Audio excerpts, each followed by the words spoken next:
নমস্কার প্রিয় দর্শক বন্ধু।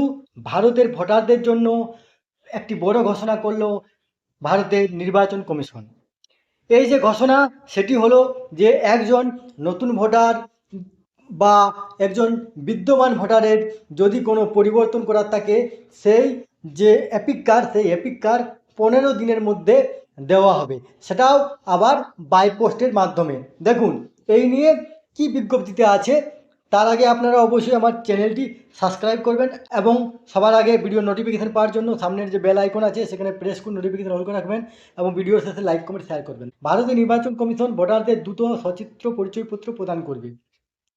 ভোটারদের কাছে দ্রুত সচিত্র পরিচয়পত্র পৌঁছে দেওয়ার লক্ষ্যে ভারতীয় নির্বাচন কমিশন একটি নতুন স্ট্যান্ডার্ড অপারেটিং চালু করেছে।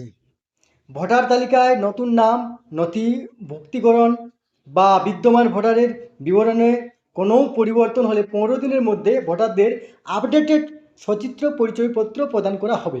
নতুন এই ব্যবস্থাপনা নির্বাচনী নিবন্ধন আধিকারিক এর মাধ্যমে ভোটারদের সচিত্র পরিচয়পত্র তৈরি থেকে শুরু করে ডাক বিভাগের মাধ্যমে ভোটারদের কাছে সচিত্র পরিচয়পত্র পৌঁছে দেওয়া পর্যন্ত প্রতিটি পর্যায়ে সঠিক সময়ে নজরদারি নিশ্চিত করবে। ভোটাররাও প্রতিটি পর্যায়ে SMS এর মাধ্যমে তথ্য জানতে পারবেন। তারাও সচিত্র পরিচয়পত্রের অবস্থান সম্পর্কে অবহিত হবেন। ভারতীয় নির্বাচন কমিশন সম্প্রতি চালু হওয়া ECI নেট প্ল্যাটফর্মে একটি ডেডিকেটেড IT মডিউল চালু করেছে ভোটারদের কাছে, যাতে নির্বিঘ্নে সচিত্র পরিচয়পত্র পৌঁছে যায়। এর জন্য ডাক বিভাগের অ্যাপ্লিকেশন প্রোগ্রাম ইন্টারফেসের সঙ্গে ECI নেট যুক্ত করা হবে। এতে ভোটারদের তথ্য সুরক্ষিত থাকবে।